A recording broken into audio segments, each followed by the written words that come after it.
l'Afrique doit se réunir. ACUP yapania umoja, kwa kuwa umoja ndio uyakinifu. Africa in unity, kwa kuwa tukiwa West Africa, Kenya, Tanzania, Uganda, Rwanda, Burundi, Djibouti, tunasema kwamba umoja wa Afrika ni muhimu. And Africa in unity ni umoja wa Afrika. Hey, yeah. Mama Africa is inside every one of us. Aye, aye. The spirit calls to me the same way it calls to you. Deep down, you know who you are. Never you deny it. Makes you move your feet when you hear me. Makes you nod your head when you listen. It's the rhythm of Africa. It tells you where you are from. Africa, because Gemunti, Tikwaka, Kaimese, Africa, Kanye, you Maka, oh my, yeah. We call you now, ACUP, say unite. One voice, one Africa, one voice, one Africa, yeah. You are an African, African, African, yeah. You are an African. Remember where you come from. Unite. Africa unite, Africa unite, Africa unite, unite. One voice, one Africa, one voice, one Africa, one voice, one Africa, one Africa, Africa, Africa, Africa, one voice, one Africa, one voice, one Africa, Africa, Africa, Africa.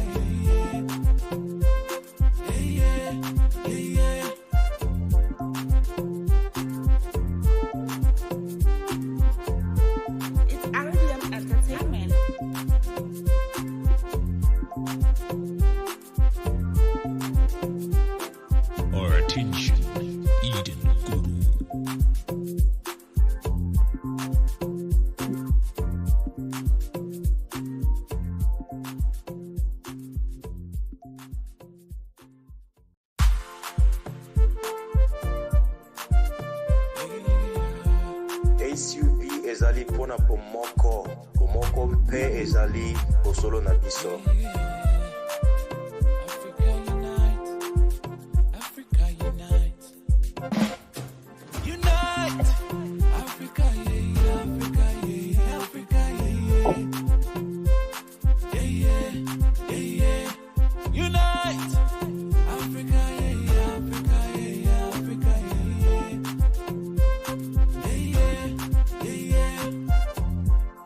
No matter where you come from,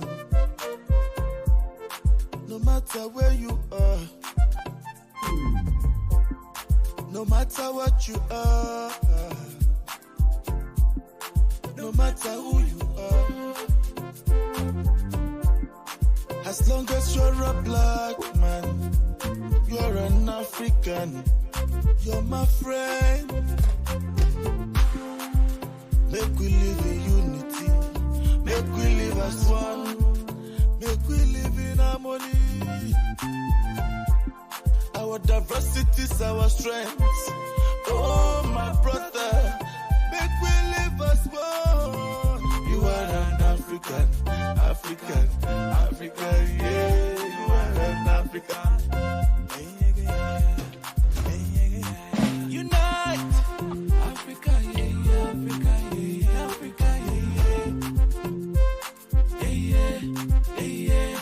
Unite, Africa, yeah, Africa, yeah, Africa, yeah. Bájọwọ́ la fi ń sọ̀yà, ọwọ́ kan mà gbẹ́rù dórí. Ẹ jẹ́ ká ṣe ṣọ̀kan àwa ọmọ Áfíríkà. Paix, puissance, amour, l'Afrique doit se réunir. ACUP yapania umoja, kwa kuwa umoja ndio uyakinifu. Africa in unity, kwa kuwa tukiwa West Africa, Kenya, Tanzania, Uganda, Rwanda, Burundi, Djibouti, tunasema kwamba umoja wa Afrika ni muhimu. And Africa in unity ni umoja wa Afrika. Hey, yeah. Mama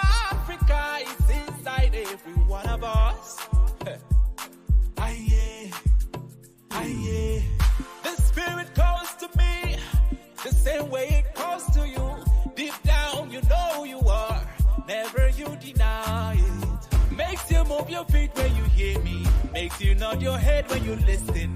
It's the rhythm of Africa. It tells you where you are from. Africa, because Gemunti, Tikwaka, Kaimese, Africa, Kanye May, you Maka, oh my, yeah. We call you now, ACUP, say unite. One voice, one Africa, one voice, one Africa, yeah. You are an African, African, African, yeah. You are an African. Remember where you come from. Unite.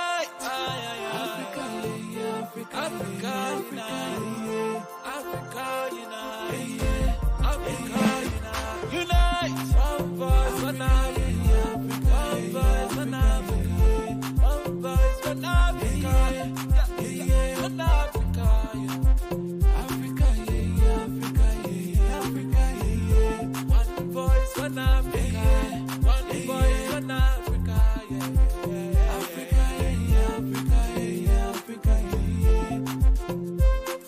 Wonderful. Mfaleno.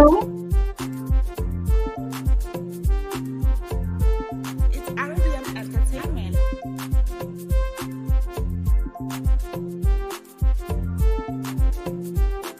Our attention, Eden Guru.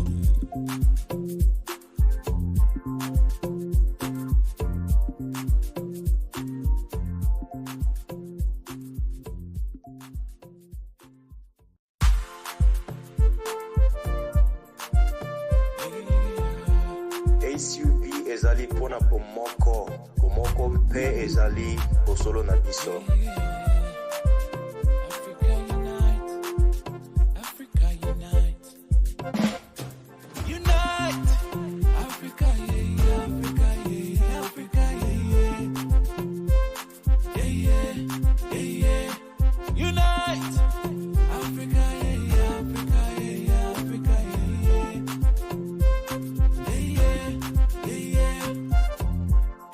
No matter where you come from, no matter where you are, no matter what you are, no matter who you are, as long as you're a black man, you're an African, you're my friend. Make we live in unity, make we live as one, make we live in harmony. Our diversity's our strength. Oh, my brother, make we live as one. You are an African, African, African, yeah. You are an African. Unite, Africa, yeah, Africa, yeah, Africa, yeah, unite, Africa, yeah, Africa, yeah, Africa, Bájọwọ́ la fi ń sọ̀yà, ọwọ́ kan mà gbẹ́rù dórí. Ẹ jẹ́ ká ṣèṣọ̀kan àwa ọmọ Áfíríkà. Paix, puissance, amour, l'Afrique doit se réunir. ACUP yapania umoja, kwa kuwa umoja ndio uyakinifu. Africa in unity, kwa kuwa tukiwa West Africa, Kenya, Tanzania, Uganda, Rwanda, Burundi, Djibouti, tunasema kwamba umoja wa Afrika ni muhimu. And Africa in unity ni umoja wa Afrika. Hey, yeah. Mama Africa is inside every one of us. The spirit calls to me the same way it calls to you. Deep down, you know you are. Never you deny it. Makes I think we're live on the Pan-African Daily. I think everyone can hear us, and we've been romancing you with the anthem of ACUP and the revolutionary song brought to you by this giant sitting right here in front of me. But I'll be bringing them live one after the other, as you can see on the screen, so we can really get to enjoy and digest the conversation. This is one of them, another format that is very good. I want this. I don't want this format. I want the format that, yeah, of course, this is the format because these are the giants. These are the kings in the place in the house tonight, people. As you can see them, just begin to greet them and salute them. All the comrades that are joining from abroad and on the continent, all the followers, the sympathizers, the supporters of ACUP, the African Continental Unity Party. This is one big thing that is happening in Africa today and nobody's talking about it. The Pan-African Daily TV, that's where we break in. So tonight we have this two giants representing a whole massive movement. Most of you have been following up their activities on the continent. They're everywhere. This is the one good thing that is happening to Africa right now, people. Most of you who have always been asking, where are the young people? Our youths are doing nothing. Oh, our youths are doing this. Most of the youths are busy being bushfallers. You know, bushfallers, like they're busy falling in the bush. No. These are the giants of the continent that say, you know what? We are here to fix it. And it's time to fix it. These are the young people that say, we have been listening and following the footsteps of our elders. These are the Malcolm X, the Kwame Nkrumah, the Marcus Garvey generation. These are them showing their faces, no fear. They're everywhere, in every country, mobilizing, engaging, teaching, carrying the flags all over. I'm telling you, I'm struggling to load the videos of their activities here. I don't know why, you know, this biased media platforms that we're using will not allow us. But you know what? We're gonna get it. We're gonna get it. We're gonna get it. So I want to thank all of you that are connecting, all of you that are joining this powerful stream tonight. Because these two guys, like I tell you, it's fire.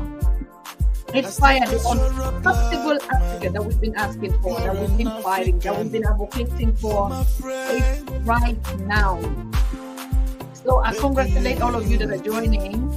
Make sure you're sharing this live.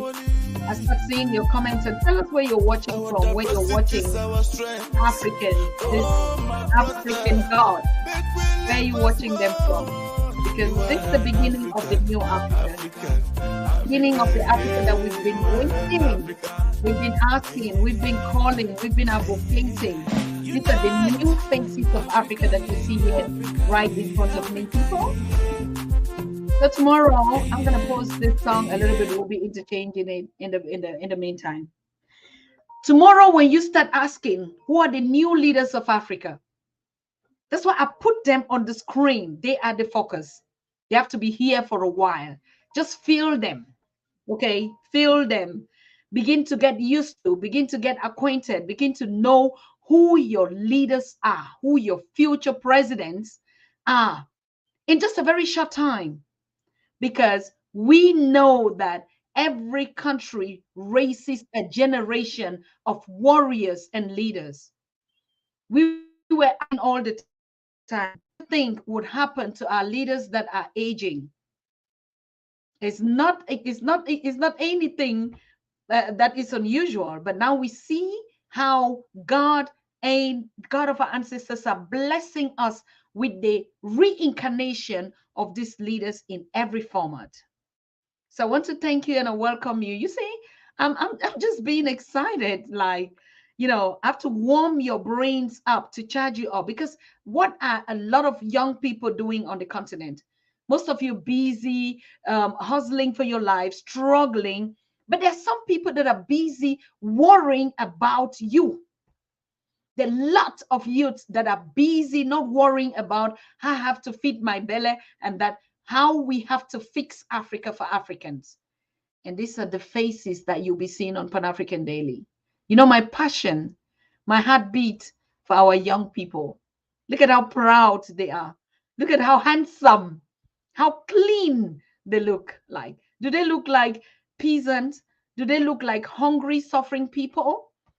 Do they look as if a revolutionary must be the one that doesn't have something? These are married, educated, intelligent young people living on the continent, has never even gone out for a while. to hustle and become bush fallers, and stuff like that. No, they say we have to fix it. And we are ready that we have to fix it. So this is the time, people. This is the revolution that we're talking about. Okay. So ACUP is the African Continental Unity Party. I'm seeing you engaging, and I'm seeing you coming in, and I'm seeing the family joining. When the family would come at the point where say, now we're going to give them the voices, because you know what? There's enough respect in this place for these guys. I have too much respect. Pan-African Daily TV is raising the new generation for the Africa that we want. Thank you very much, Sinovia. I see all my executives joining and say, yes, these are them. After being in the bush, after being in the fields for years, now they're just coming up and say, yes, this is who we are. Show their faces to you so you begin to know who you are. We had a lot of leaders come here, but most of our young leaders are talking leaders too. Okay, but these ones don't talk, they do the walk. They talk, they walk, they talk. So I'm so proud of you guys, and salute. Okay, like we say, salute, comrade. We honor you, we appreciate you, we respect you. Okay, for you we will give up everything. For you, we're going to work 10 jobs, whether they are cleaning jobs or cleaning people's houses. For you, we are going to stand tall. In everything you need, we're going to be there for you. We pledge it on the Pan-African Daily TV, and so we're going to power you, from Cape Coast to everywhere. Your leaders are proud of you. Okay, so I want to thank all of you that are joining. I think we have to open up the show right now, because I just had to pour the content. It's just not like any other youth. It's just not like any other speaker. It's just not like any other. These are the new faces of Africa, the Africa that we want. One Africa. They call it ACUP. I call it ACUP, right? So you can call the organization in everywhere. They are everywhere. They are on the continent. They are in the diaspora, and nobody saw them coming. Most of us were just like, oh, African youth, they're busy doing this, they're busy. These are the people. This is the army, the peaceful army that is bringing the change for you people. While you're busy dancing and doing other things, they are busy worrying about the legacy of Africa. Come tell me something else, right? Yes, we're so proud. We're so proud of our sons. So, wow. I want to welcome and shout out to all of you that are connecting and joining this conversation tonight. I'm so happy that you're coming in your number. Make sure that you're sharing the conversation and inviting every youth, every elder in your neighborhood. Share the stream to them and let them join us, because today we're not going to cry. We're going to celebrate. This is the beginning of the new Africa that you're seeing right here, people. Okay? We've been through it. Yes.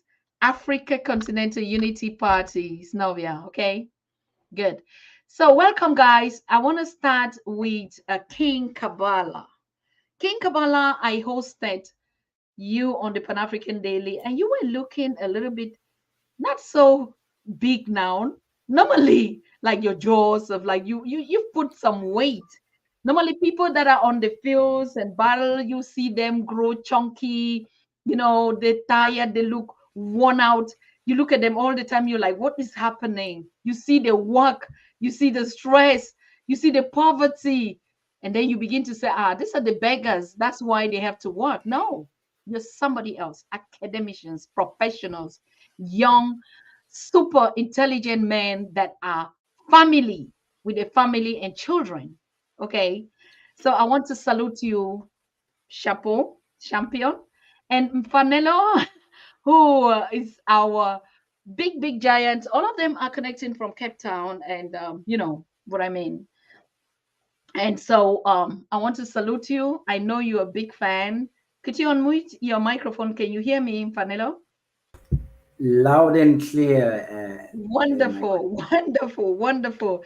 So we have patches of big political parties, which are, we know, the EFF and other political parties, but this is a movement. This is a movement that is bringing the communication of all other parties that are for the Africa that we want.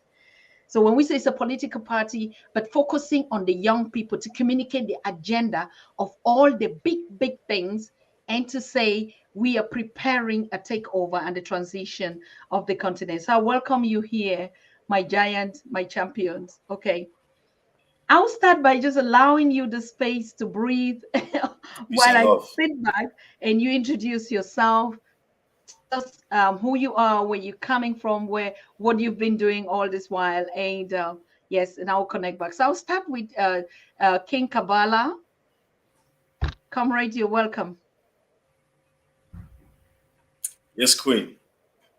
Thank you very much for welcoming us again on Pan-African Daily TV. It's a pleasure and a privilege always to appear on your show, and also want to salute you for your commitment to the African agenda. You have been all over the world recently, in Africa, in Cameroon, and then finally here you are again. So thank you very much for the opportunity, Queen.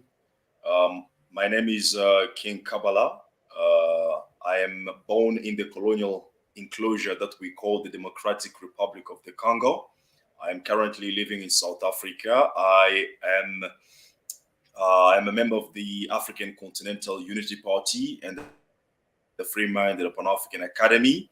I am a Pan-African revolutionary. I have a background in community development and engineering studies. So just to finish by commenting on what you said about revolutionaries being poor and stuff like that, I think that for a long time, the narrative out there has been that for the society to change, poor people must fight for the rich people to rid themselves with their wealth and power so that they can be equal to poor people and the world will be a better place. But I feel like the world will be a better place when poor people rid themselves of their poverty in order to gain power, to gain wealth, and to gain privilege. In that sense, we'll make a world a better place. So it's not going to be a positive change when rich people rid themselves of their power, but it's going to be a better change if poor people get more power, rid themselves of their poverty and miserability, so that they can gain power, gain wealth, and in that sense, we'll make a world a better place. So that's to say that let's not look at revolutionary as a poor people, as a deprived people. And if we see them lacking something, it's our duty to support them and to make sure that whatever they need, they get it, and the revolution is moving forward. Peace and love. Thank you very much. Wonderful. Yes. King Mfaleno. Yes, thank you so much, Queen, for inviting us to your show. You are a beacon of light in our continent. We need the energy that you carry. And greetings to all your viewers. We feel at home. Such platforms we love, among the sons and daughters of our continent. We refer to each other kings and queens because sometimes we've been thinking like slaves for too long. We've been thinking as, we felt like foreigners in our own continent. We don't have the confidence and the comfort to understand that the buck stops with us.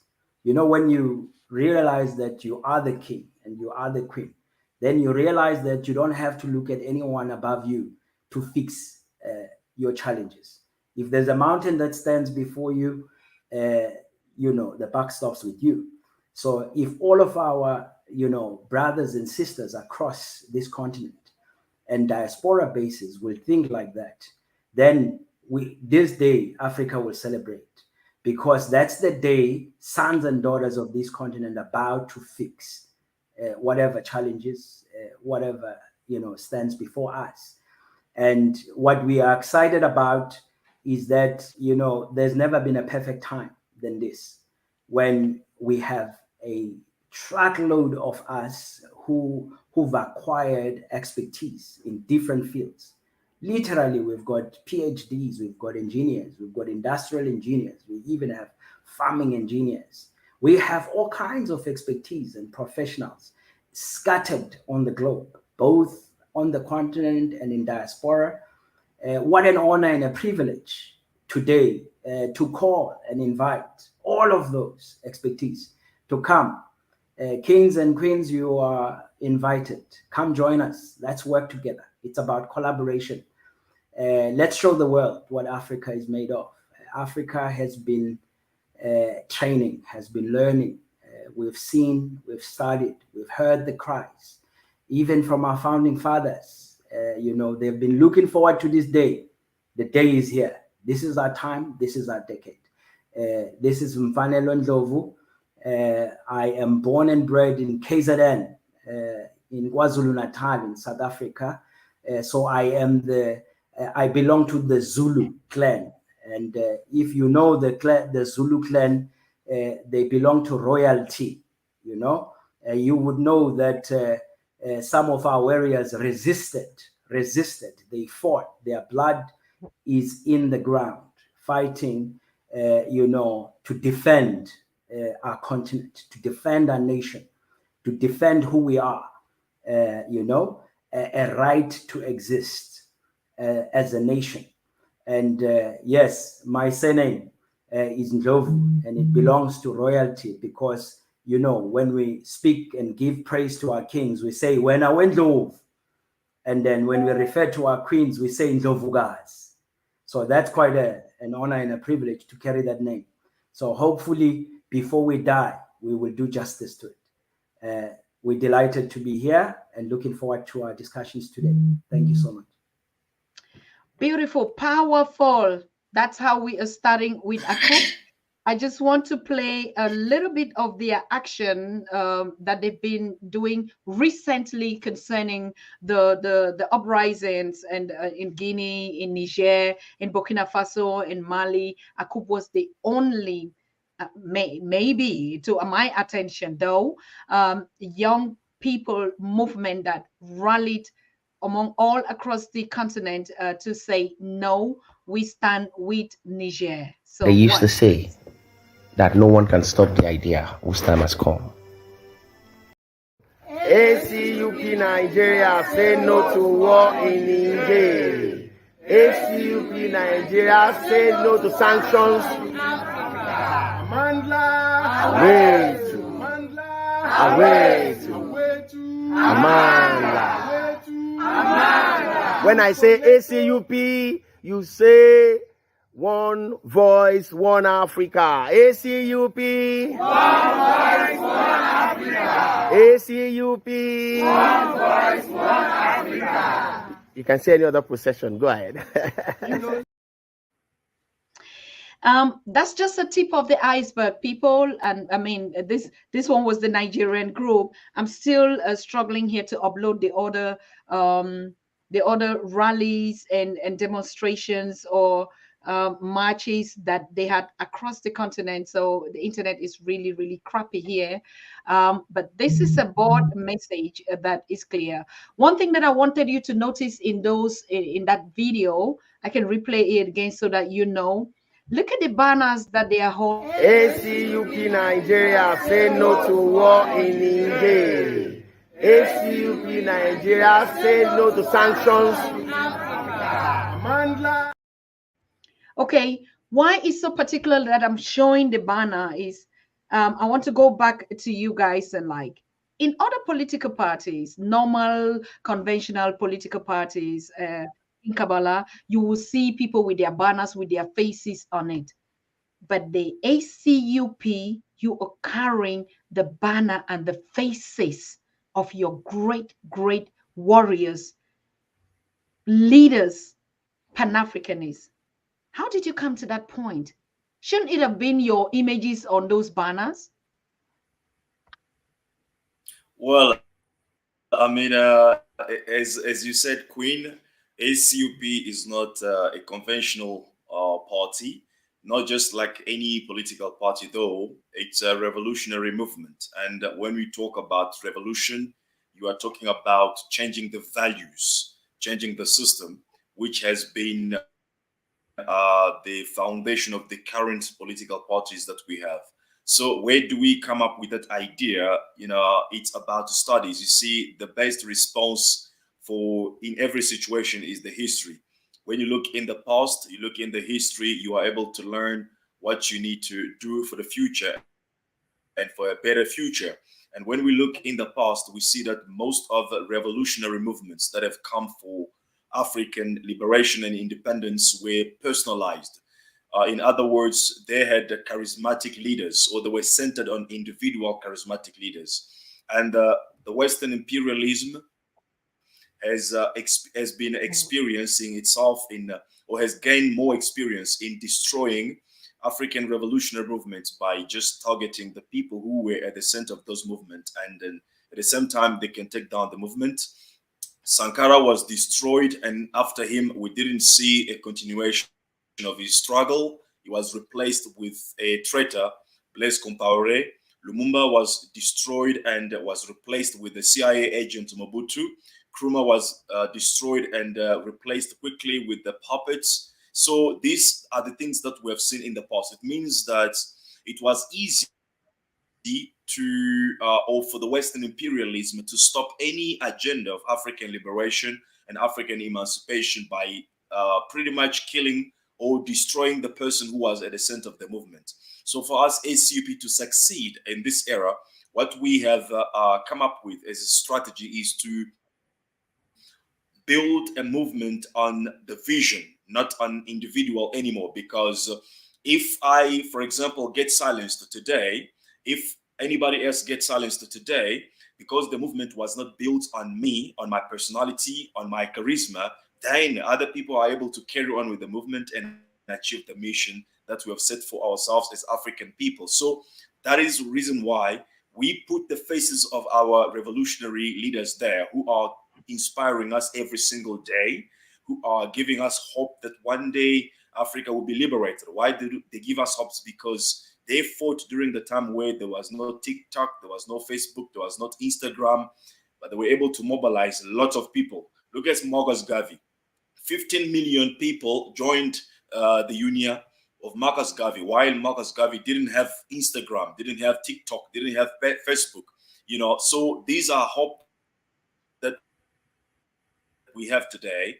With all the tools that we have available today, YouTube, Facebook, TikTok, we believe that if they were able to do that during that time with all the difficulties, we can just do better today to bring Africa, or to rebuild Africa as a global power base at once. So this is our strategy and our plan.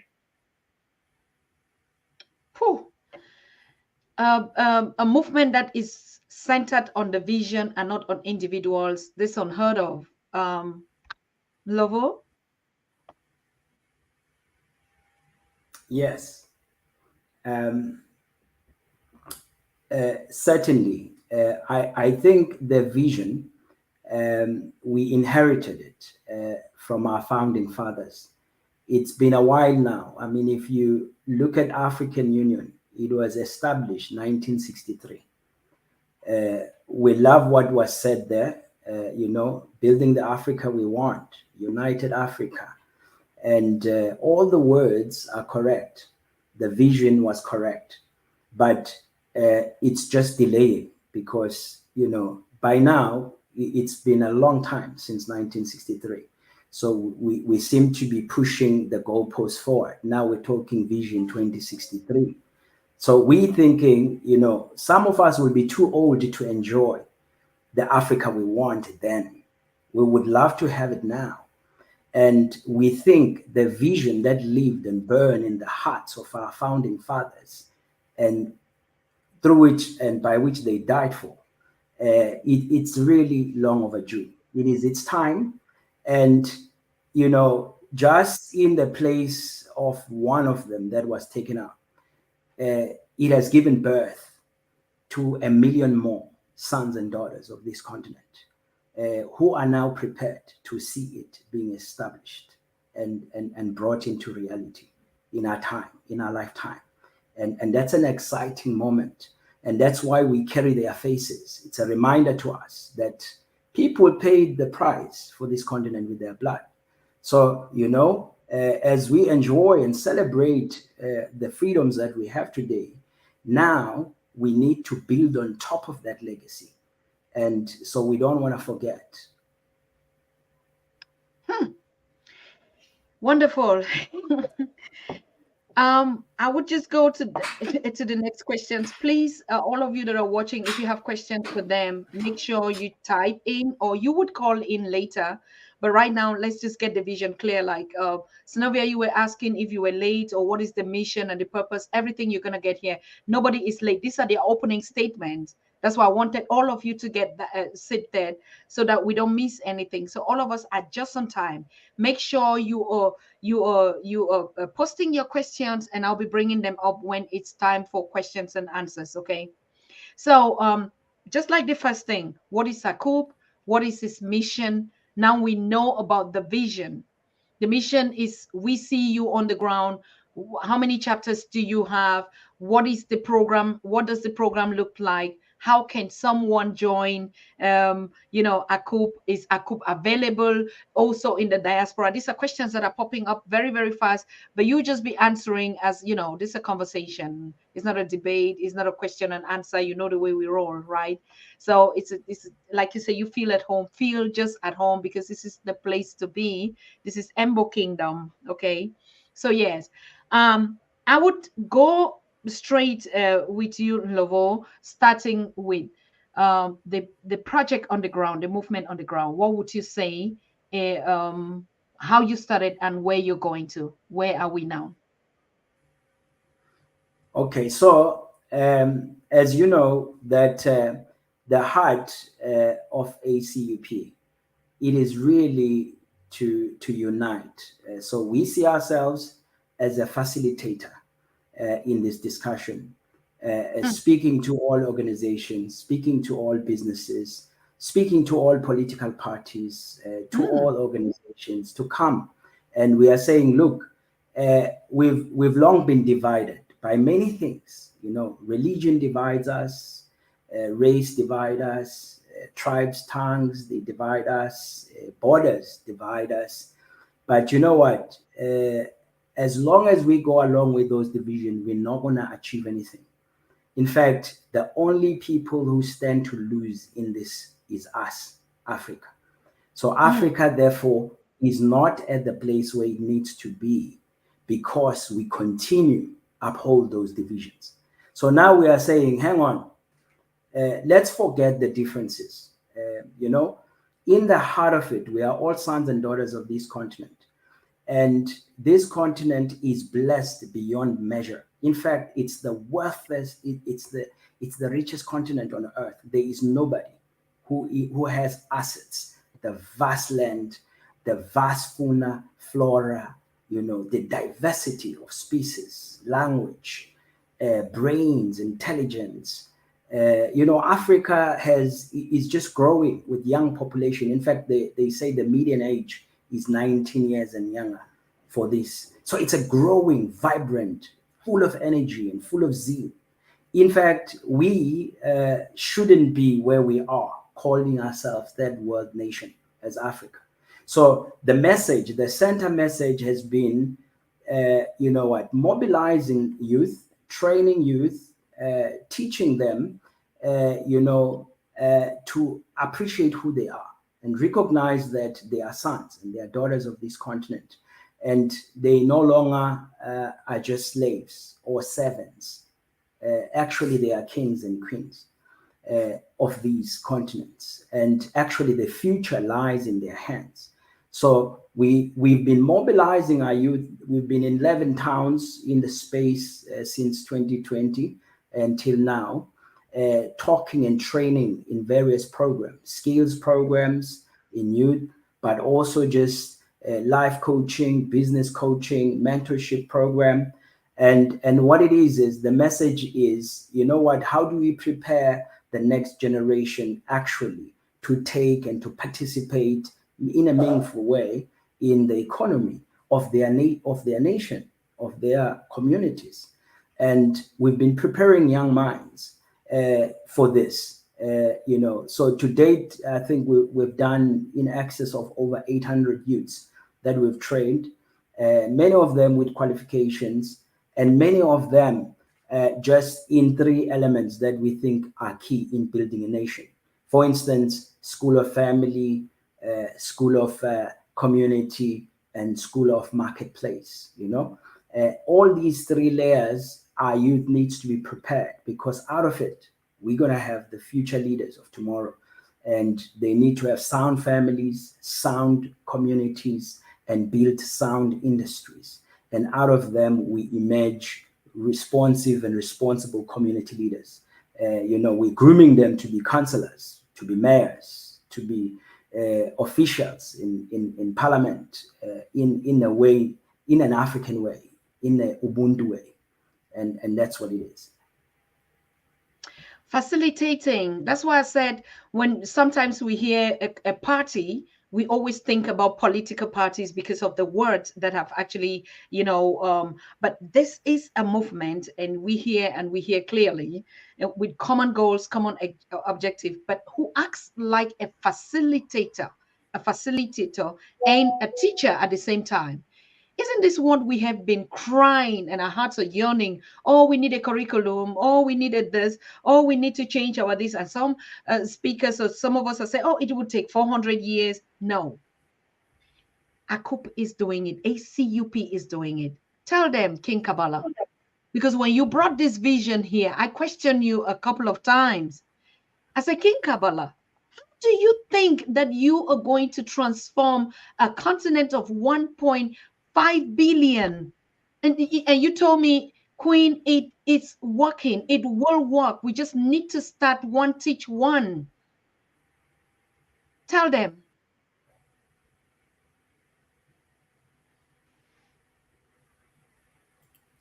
Yes, Queen. I mean, as Mandela said, it appears impossible until it is done. So ACUP has been building from the ground level.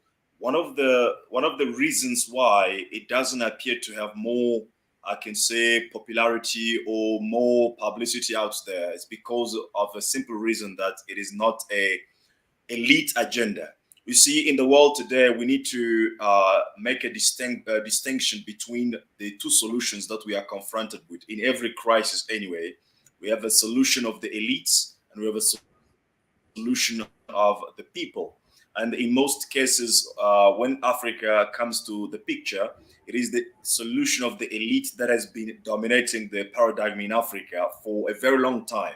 Is what the elite think is the solution, which in most cases is to keep their power and to keep their dominion over the rest of the people.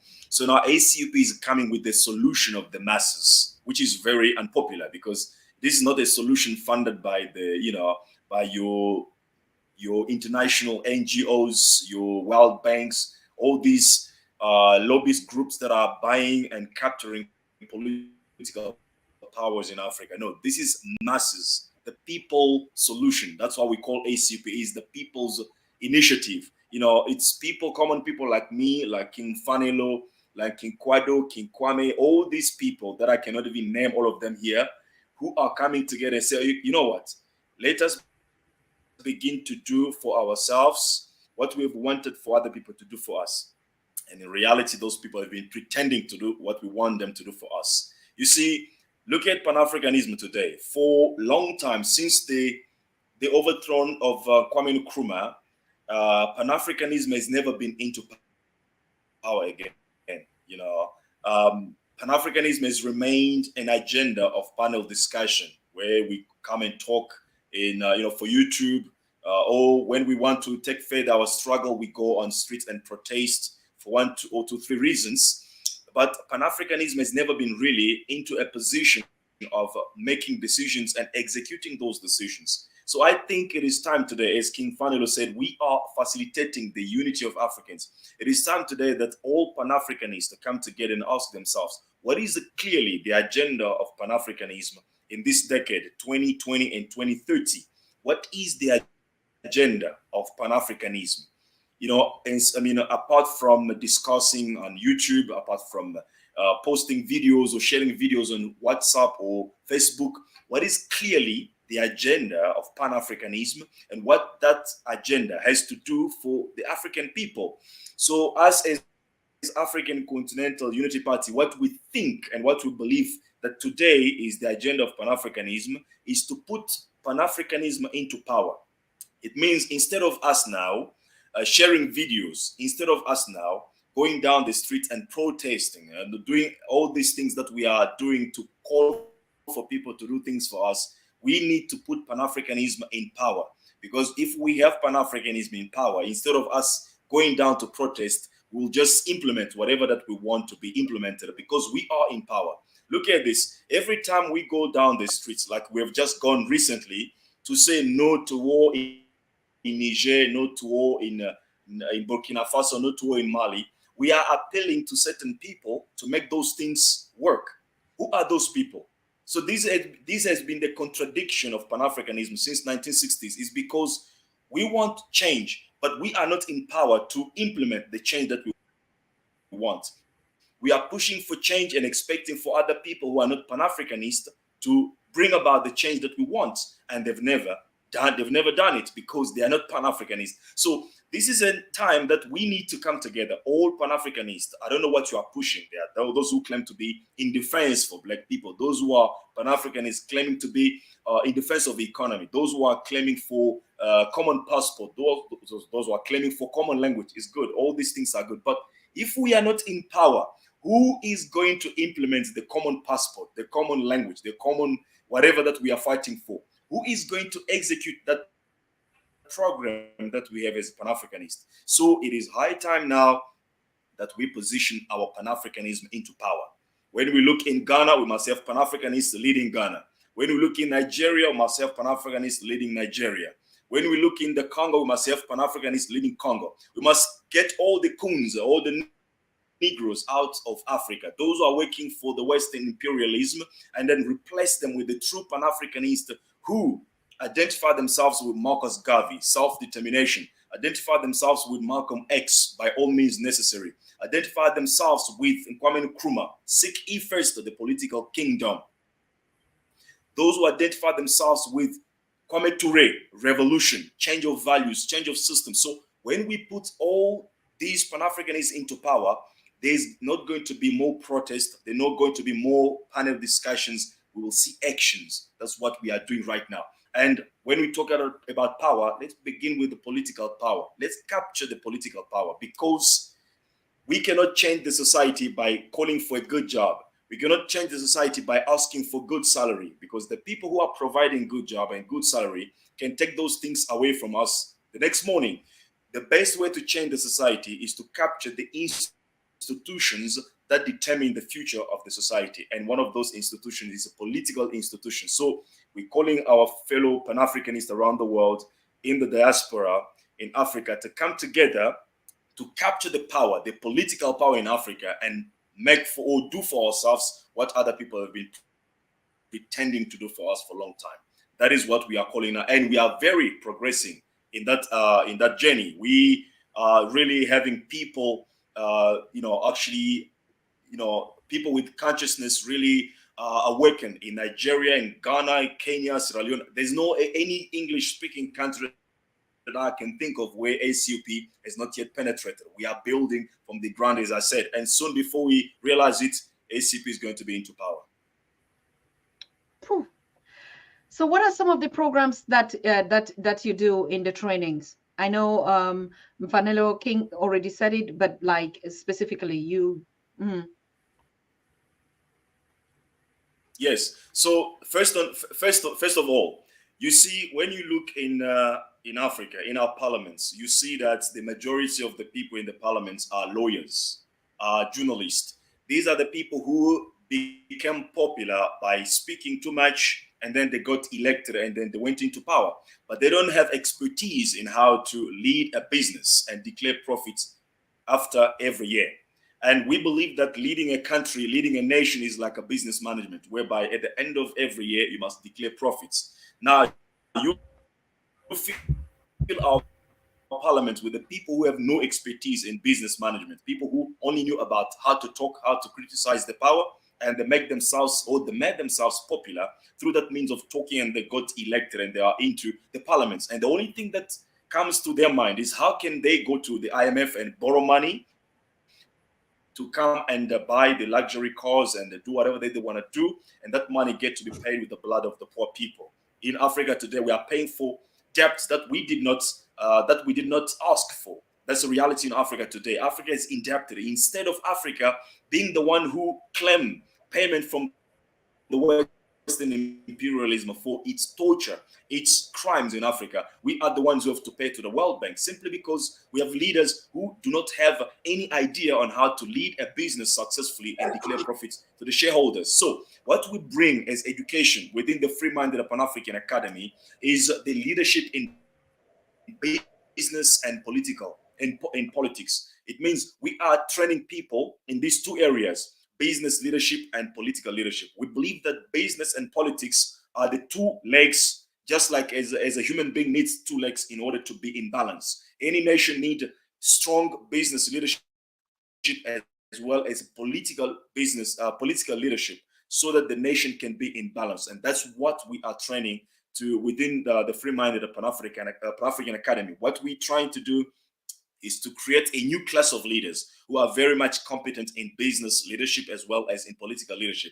And if we manage to put these people in power, we won't be bothering anymore about IMF and World Bank.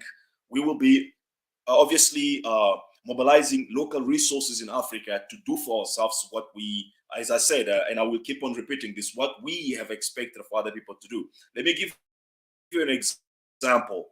When you look in 2016, for example, in Africa, we spent 46 billion US dollars for our military budgets, or for the defense budget, right?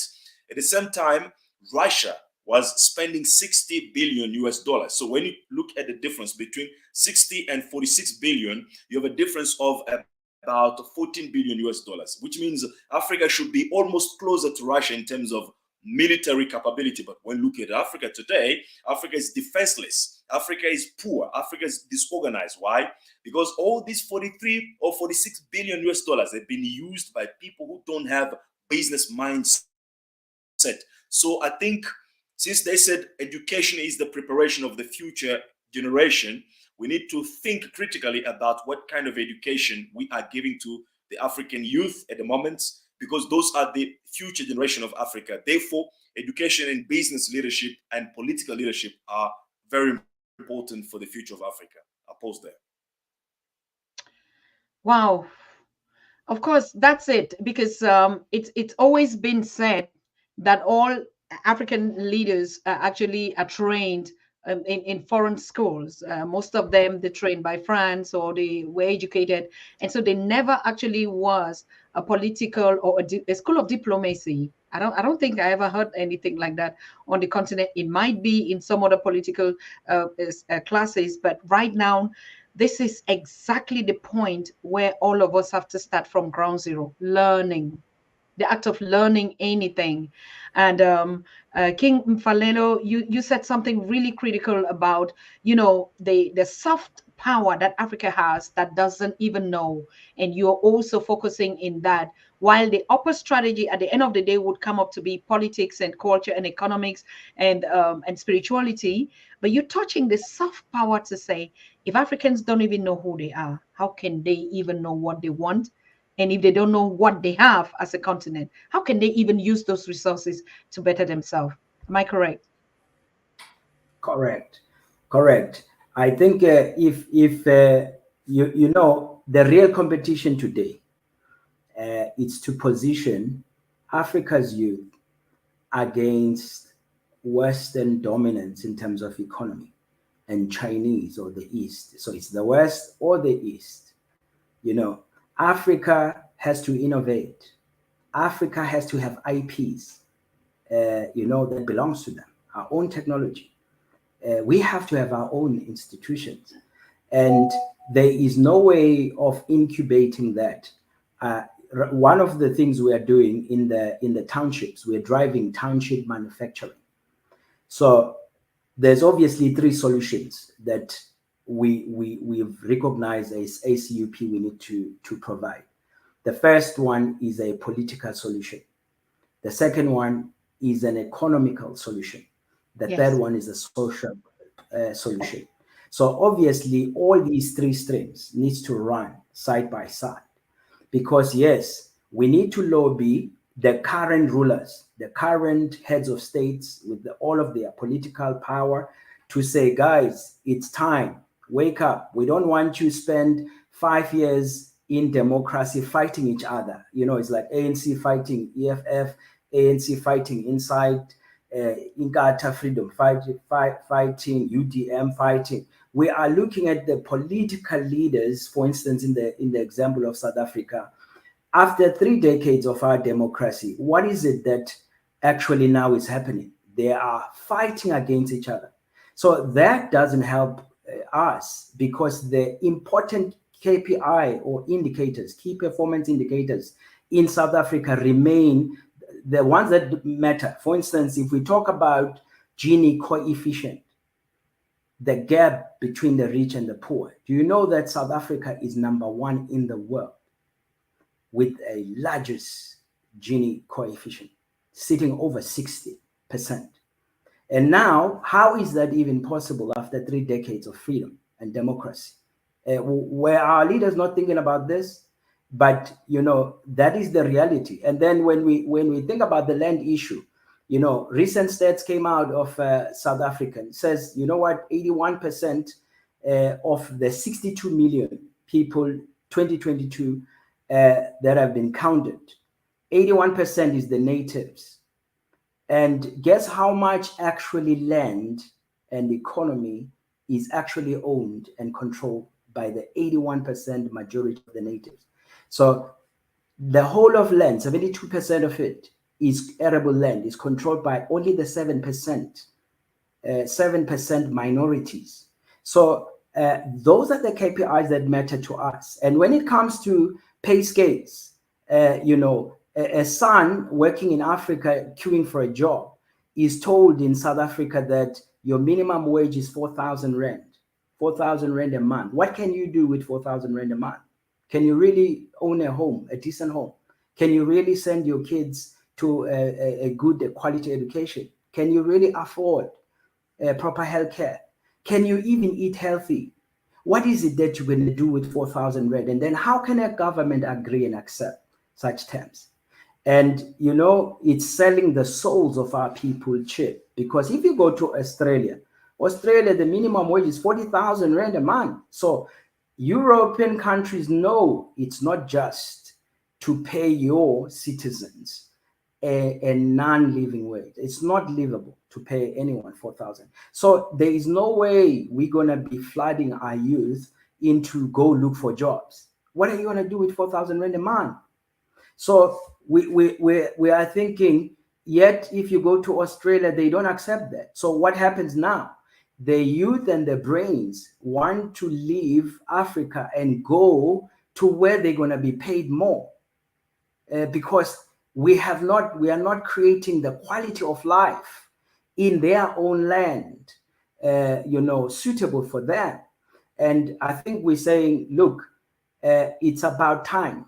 We need to pull our expertise together and support our governments right now. So we need to support them. Let's pool our resources, work with the government, advise the government, train the youth so that they participate in the leadership structures from their wards level to their municipalities, to their cities, to their provinces. And then, yes, let's train a truckload of youths to start manufacturing, producing, as opposed to being consumers. We no longer want to just be buyers and consume stuff coming from China or stuff coming from the West. We want to produce it, if we must, in our own kitchens, in our own garages, in our own backyard. We want to produce, and we want to take that and move it further. So we're driving township manufacturing. For instance, you know, it is said now that we are struggling with the, you know, energy crisis in South Africa. We have a lot of load shedding. But guess what? The latest technology in renewable energy, they say 8 in 10 of it, the IPs belong to China, comes from China. So that means even now, in this day and age, 3 decades later, after, you know, our democracy, our people do not own, you know, solar panels, our own IPs. But yet this is going to be a big industry. So once again, East or West, it's their IPs. So where is our own? Where is our own factories? Where is our own factories? And that's what we are saying now. We are saying, okay, young people, the days of going and queuing for jobs is gone. Now you have to create your own things, and we're going to create a market for you. So whatever you produce, we're going to consume it. We are now releasing Africa's buying power, because you see, if we're saying we are 81% of the majority, that means we have the money in our pockets and we're spending it on a monthly basis. So from now on, we want to divert that buying power and to support our youth innovation. That means we also want to put capital in the hands of our young people. So we're building a Pan-African bank. So you are solving a political crisis. You need an economic solution. You need a social solution. In the social order, we realize that you know, we've got a young population, and these people, they are young. They need to be groomed. They need to be fathered. You know, they need good foundation, because they're about to be fathers. They're about to get married. They're about to start their own families. Can they do it without being mentored and coached? Do they even know what it takes to you know, to buy property, to buy cars, to budget? Do they even know how to raise their own children? You know, so we have an obligation then, because family, it's the very first institution of life. Before we go to education and university, the school of learning is family. So if the family is right, it's a building block of a nation. So if you have strong families, then you will have a strong community.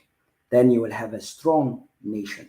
So therefore, it is then our obligation, because we know the past, right? The parents were taken from homes. They went into migrant labors. They're going for money where the money is, whether it's overseas or whether it's in the cities, and they left the kids behind. And then our mother had to go out because they can't afford. They had to go and serve and work in kitchens and things in suburbs. Now, who's raising the kids? You know, we are raising a fatherless generation. So what will that potential and energy do? It will burn the city. It will create the crime. In fact, if you are a mayor and you're worried about your negative stats in the city, then we have good news for you. If you attend to all the youth in your city, that energy, and redirect it and repurpose it, and make sure you don't even leave one, you will not have crime. You will not have violence. You will not have break-ins. You will not have drunken driving. You will not have substance abuse, drugs, alcohol, teenage pregnancies, unemployment. You will not have murder rates. You will not, in fact, every negative state of a city will disappear just by attending to your young population, the youth in that city. That means every one of us need to invest everything you've got to ensure that not a single youth is allowed to roam the streets without purpose. I'm sorry, King Kabala. I thought that we really lost you because of the load shedding, and my heart was already bumping. But thank God you're back. As ACUP aligns with facilitating, but also supporting organization, governments that are in place by actually grooming the young people and working in collaboration, and also advising. What do you think about that? Aren't you going to be advising these governments? Kabala? Well, yes, of course. I mean, generally speaking, ACUP is open to any work that can advance the agenda of Pan-Africanism, or I should say the agenda of rebuilding Africa as a global power base. That has been the vision of ACUP since day one, because our main crisis is not really hunger. Hunger is just a symptom. not even unemployment. I think the main problem that Africa is dealing with is the problem of powerlessness, and the issue that ACUP want to address as the vision of ACUP is to rebuild Africa as a global power base, because once we have the power, we then have the ability to decide what price do we set our mineral resources for without having to rely on the World Trade Organization to fix the values of what we possess. So with the power, we'll be able to eventually decide what kind of education we give to our children, because in the situation of powerlessness as we are today in Africa, what we are longing for is acceptance of other people, is the approval of other people. And that's the reason why our leaders, when they are about to be elected or they want to be elected, they run all over the world to be approved by the Western institutions. These are the symptoms of lack of power in Africa. So in a nutshell, ACUP is aiming to rebuild Africa as a global power base. So in that process, anything that can improve the situation, the immediate situation of our people, with advice to the government on certain policies that can create jobs, that can facilitate, the improvement of the healthcare system, that can create the educate or improve the education of women. So anything that we can do in terms of assisting our leaders currently, we can do that, and we are open to do that. But the bottom in the and at the back of our mind, or the bottom line of our struggle, is a revolutionary struggle, because we don't believe that you can rebuild Africa on a foundation of neocolonialism, a foundation of imperialism, as we are right now in Africa. Every day, everywhere you go, you ask African, where are you from? I mean, who are you? Somebody tells you that I'm a Congolese, but who created you Congolese? Is not Lumumba who created you Congolese. Is that the Berlin Conference that you were transformed from being a creature of the divine, as an African entity, as a divine African person. You were transformed into a sub creature of becoming Congolese, becoming Nigerian, becoming South Africans. Your creators as a South African, as a Congolese, as Nigerian, were not the creator or the divine that you are going to pray to every single day. There were some Caucasians in the Berlin Conference, 1885, 1884. So already this is a foundation.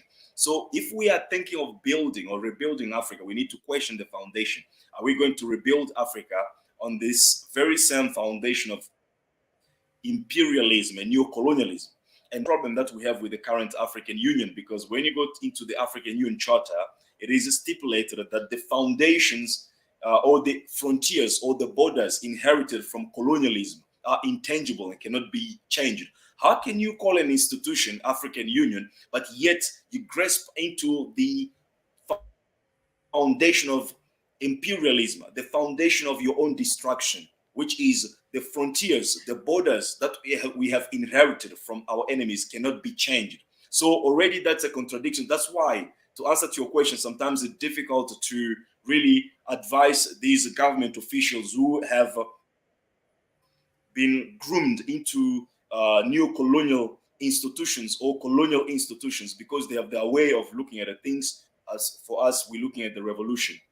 Destroy the whole institution of colonialism, rebuild Africa as a global power base. And I just want to mention something important before I end about power.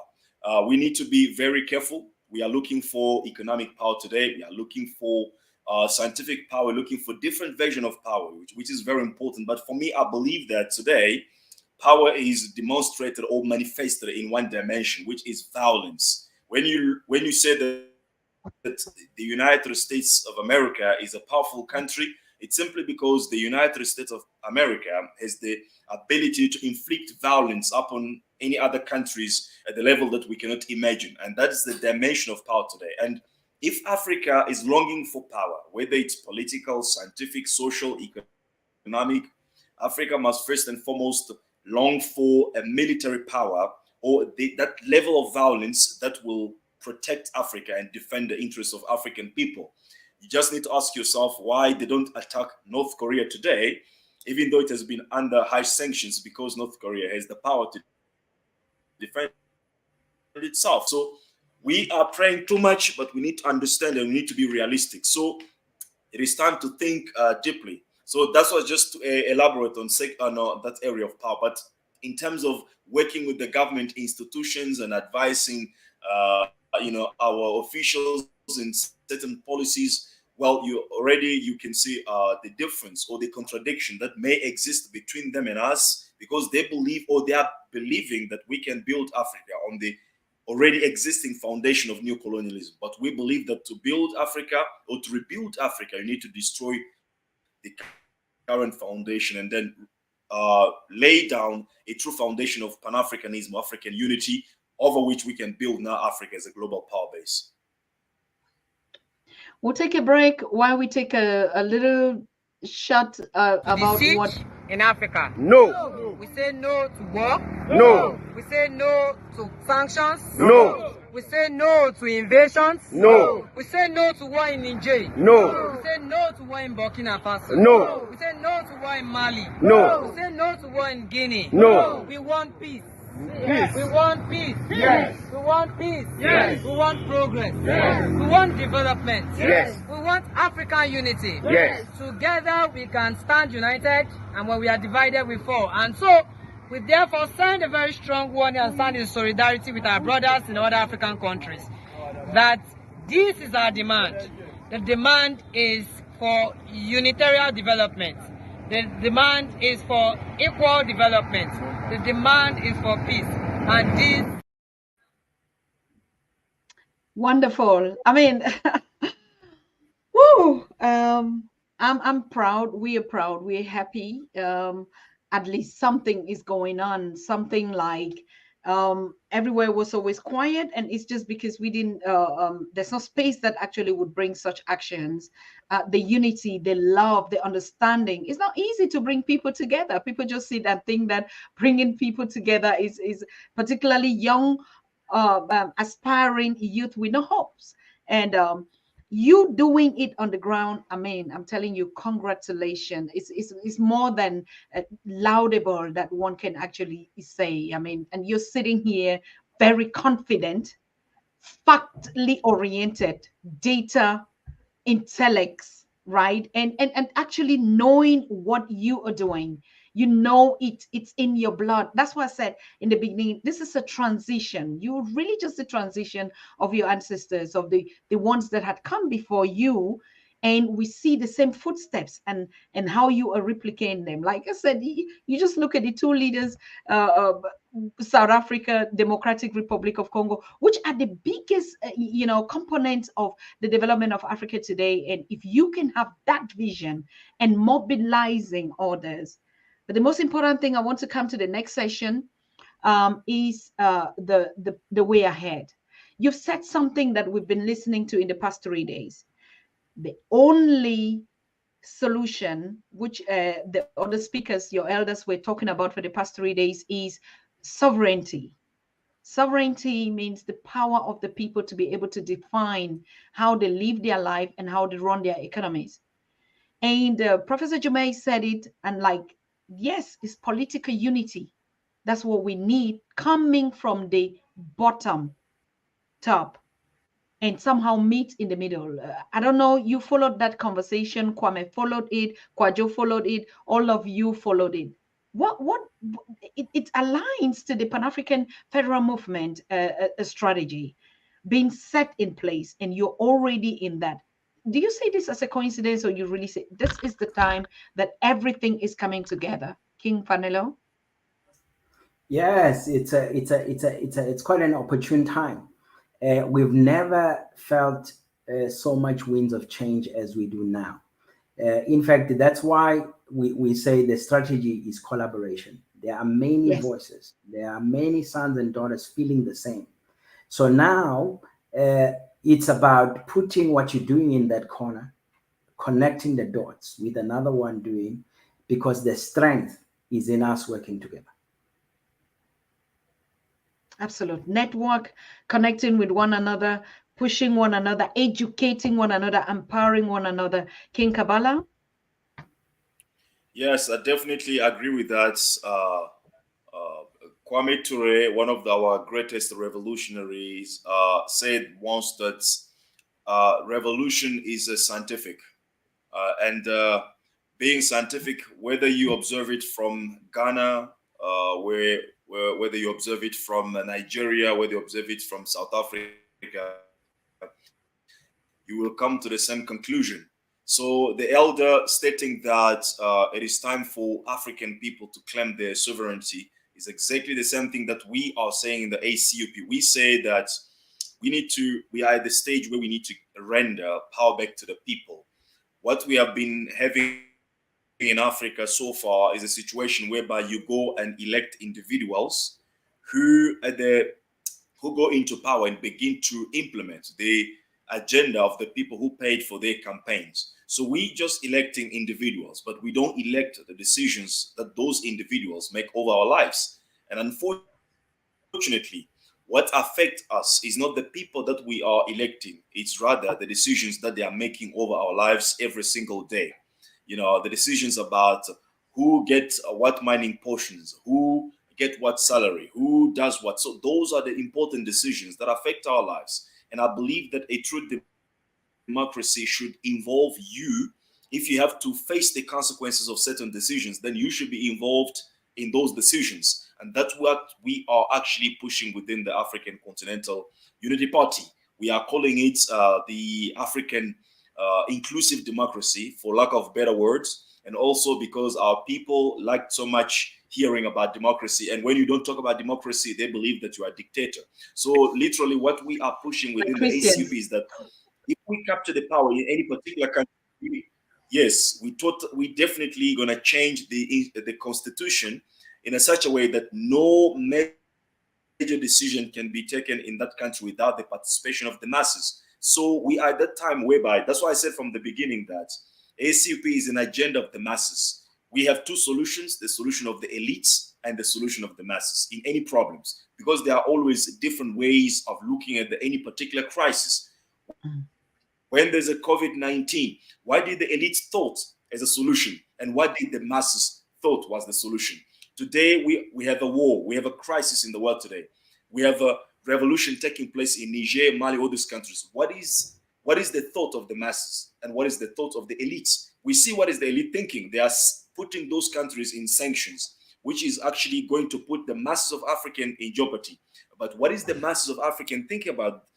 That's what is happening in Niger and all those countries. The mass of African think that is the right thing. We need to get rid of these puppets, right? So that Africans can at least claim the rights to their resources. So what we say is that it is high time that the African masses rise up and then seize the power and capture the power.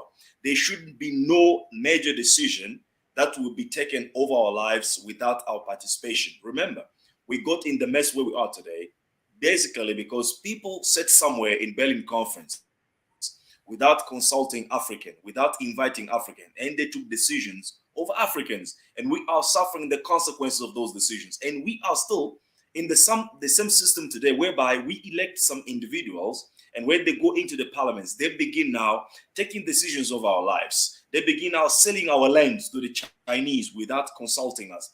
They begin to selling our farmlands to the European companies without consulting us. And after these Chinese companies have exploited our minerals, have depleted our resources, what they leave in our communities, what the holes, degradation, environmental degradation,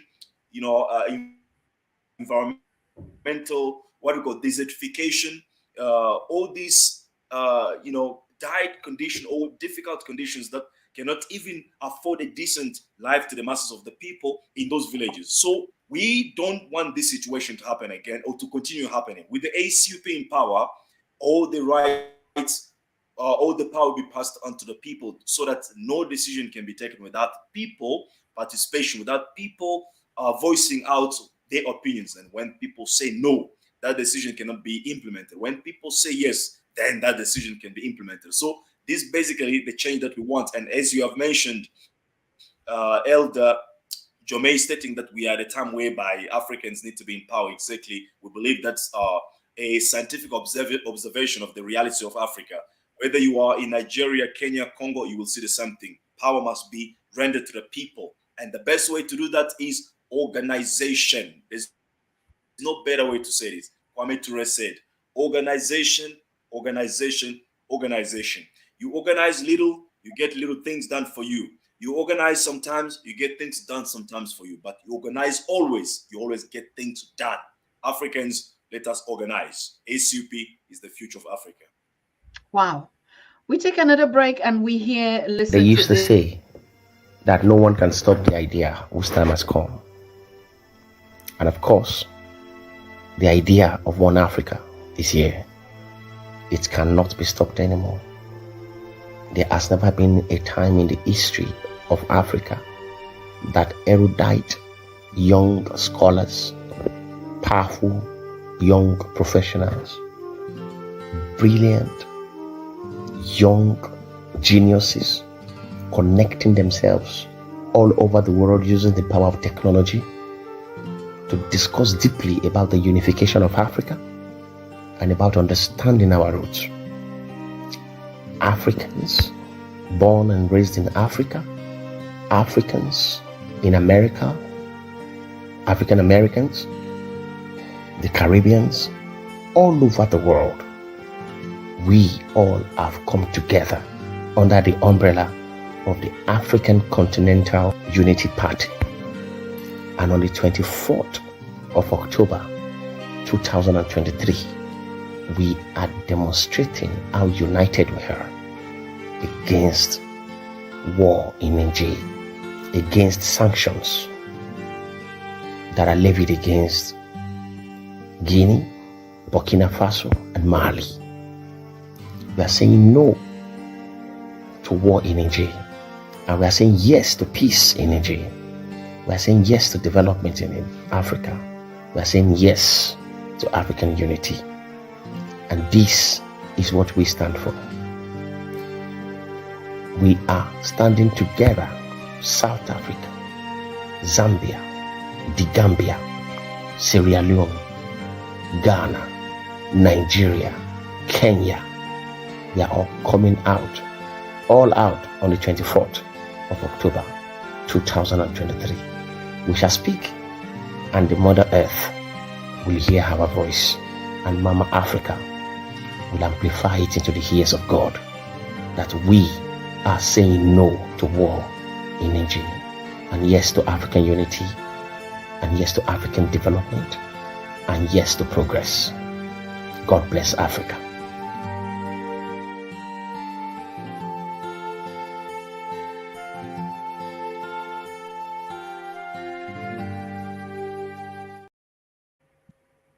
Yes, and they did it. Congratulations. And you mobilized all these different countries, and they were out on the 24th of October. I witnessed it. I saw it. I know part of it is, I mean, this video.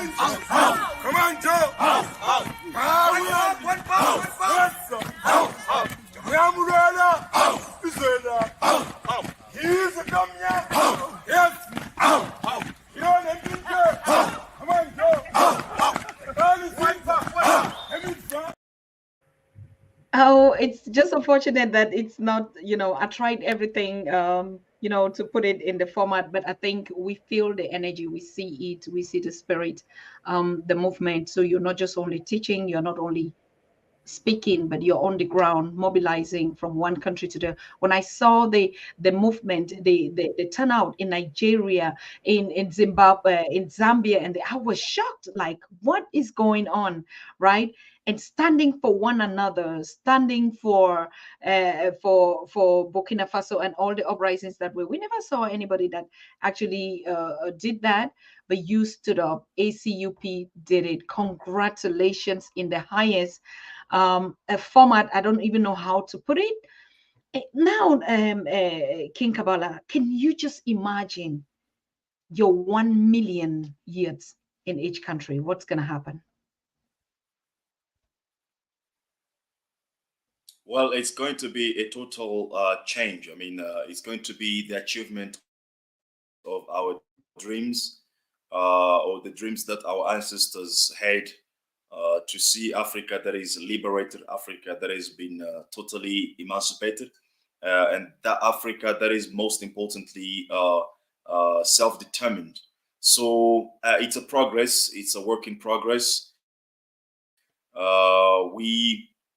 The most important thing about this past March is because the French imperialism in Africa didn't expect to see a movement from English-speaking countries in support of these 14 countries that have been under the neo-colonialism of French people, or French government to be more precise. So they were surprised, and this is a signal to them that Africa of today is no longer Africa of yesterday, of where you have to destroy people in the north and expect no action from people in the south. Now the message was clear. An injury to one is an injury to all. You see, in 2011, they actually made some of us to applaud when they were killing Muammar Gaddafi, because through their propaganda, they managed to convince many of Africans to see or to look at Muammar Gaddafi as a tyrant, as a beast, as somebody who deserved to be killed the way that he was killed. But today, they cannot get the same thing with Assimi Goïta in Mali. We are supporting him. They cannot get the same thing that they got, from us with Burkina Faso, with Mali. We are supporting all these countries, revolutionary movements starting. And so it's just a good achievement on us as ACUP. And it's not all. We are preparing another movement or another march that is coming now, continental or continent-wide, to demand one single currency. It doesn't make sense for me as a person in the Congo. If I want to do business with a person in South Africa, I need to go to America to borrow money there, or to use the American US dollars so that I can go back to South Africa and do business. The same thing they are doing with the language. For me, can you imagine now, you are an African, we are all here Africans, but for me to come and speak to you, I need to go to Great Britain to borrow English and come and then, so that I can have conversation with you. And this is even happening in people between the people of the same countries, whereby if I'm born in the east side of the Congo, for me to go and speak with the people from the south or people from the west, I need to go and borrow French from France to come and speak. So we now want to say no more this kind of a transition. And it's good news that we are hearing now that here and there people are removing visas for Africans. In Kenya, we have heard rumors. In Rwanda, we've heard rumors. I think that's maybe the only positive thing about Rwanda, about Paul Kagame. Apart that he's a dictator, he's a tyrant, he's killing people in the east part of the Congo. But that's a positive thing anyway. But what I'm trying to say is that this is a good progress to have this kind of a development in Africa. And what we are going to do in February 2024 is that we are going to have a continental march where we are going to claim for one single currency in Africa. It's part of the agenda for Pan-Africanism Africa, and part of the agenda for rebuilding Africa as a global power base. Single currency, one economic policy, common political goals, common education, structured according to our economic needs and our resources. These are the important things that can eventually lead us to the power that we want. So next year in February, ACUP is on road again, continent-wide, single currency in Africa. We'll see it happening. We are on the move. We're going to see it happen next year, 2024. One Africa, one currency, one passport, free borders for Africans at home and abroad. I want to thank you very much because we're rounding. This show is too much to give it so much time. It's just a tip of the iceberg, and I know we'll be getting into more series on this, following up the ACUP, our young energetic movement that is out there, and also the Pan-African Federalist movement, which is the movement of the elders bringing on board the mobilization of the, I mean, what time can be better than this? Just like you say, you know, what time is it? We know what time is it on the Pan-African Daily. I really just want to thank you. And of course, and you also did, wait a minute. What have they not been doing? This is doing everything, people. You came in and you heard the melody that was playing. That is ACUP anthem. I don't know. Was it too loud? Because I heard a lot of people like, oh, bring down the music a little bit. Let's just play it for the gentlemen. Out of respect, I think it's their anthem. And now we have to get used to it. For us on the Pan-African Daily, it's going to be a jingle. And we have to get used to it. We have to pledge our allegiance. And that's what we're saying. We need revolution songs. We need songs of freedom. We need composers, artists that are coming out actually with songs on freedom, because now we should be dancing into the freedom time. So please, let's pay allegiance and give respect, maximum respect to ACUP anthem. Now.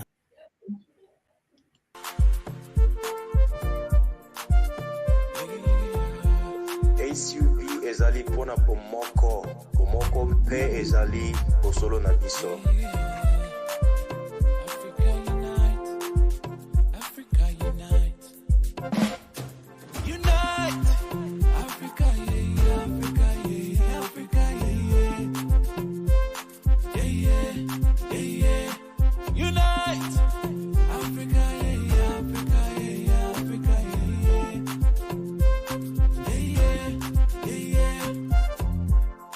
No matter where you come from,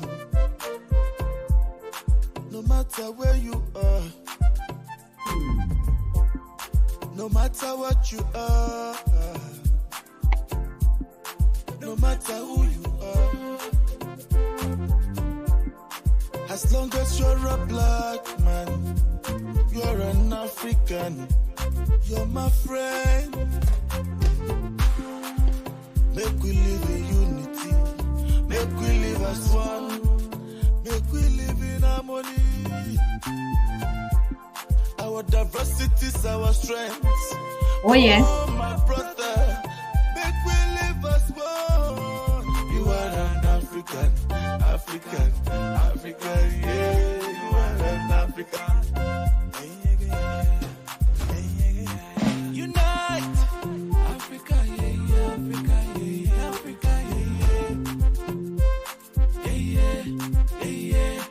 Unite, Africa, yeah, Africa, yeah, Africa, yeah. Bájọwọ́ la fi ń sọ̀yà, ọwọ́ kan mà gbẹ́rù dórí. Ẹ jẹ́ ká ṣe ṣọ̀kan àwa ọmọ Áfíríkà. Paix, puissance, amour, l'Afrique doit se réunir. ACUP yapania umoja, kwa kuwa umoja ndio uyakinifu. Africa in unity, kwa kuwa tukiwa East Africa, Kenya, Tanzania, Uganda, Rwanda, Burundi, Djibouti, tunasema kwamba umoja wa Afrika ni muhimu. And Africa in unity ni umoja wa Afrika. Mama Africa is inside. Woo! Yeah. It's about time. It's time. We know what time it is. The same way it calls to you. Deep down, you know you are. Never you deny it. Makes you move your feet when you hear me. Makes you nod your head. I hope all of you are dancing where you are. Whether in your workplaces, you should be dancing to the unity. That's the new unity song, the anthem.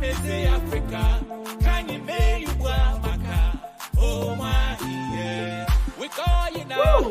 ACUP say unite. One voice, one Africa. One voice, one Africa. Yeah. You are an African, yeah. You are an African. Remember where you come from. Unite.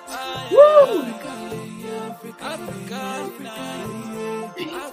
Novia, me too. Unite. One voice, one Africa. Ooh, the party is going down here. Fire in the studio. From Cape to Cairo.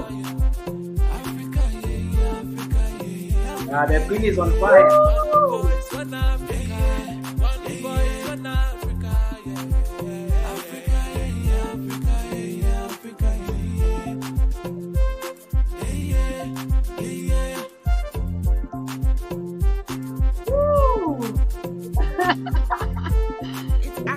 We're gonna do a house party here. Okay? Yeah. Just dance on this and dance. Big day for Africa.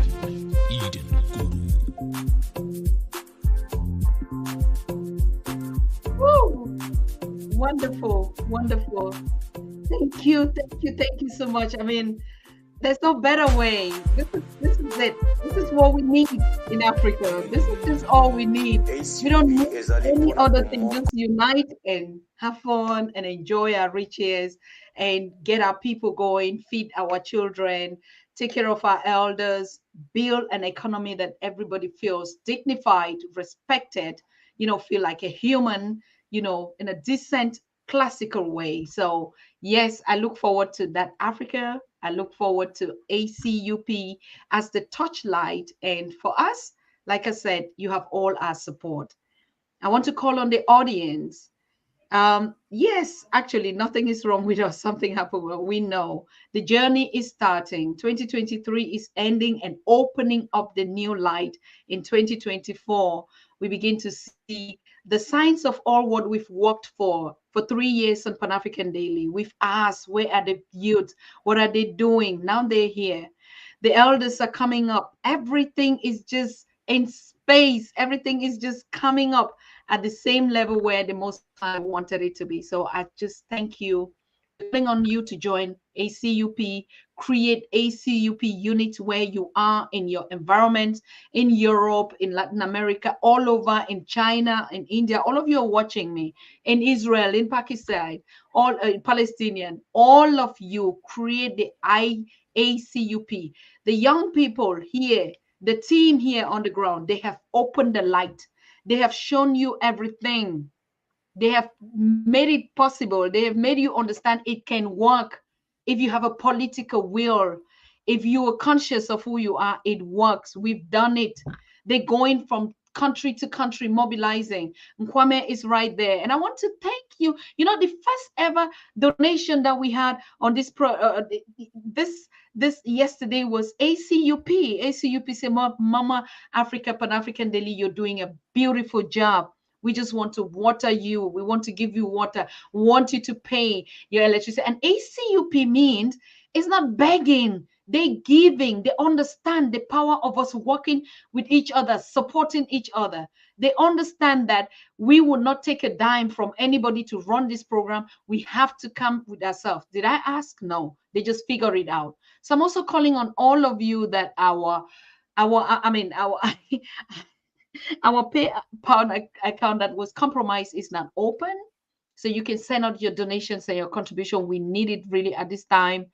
And we need to continue to run our shows. As you've seen, it's 1 week. We made a promise. We're sitting here again.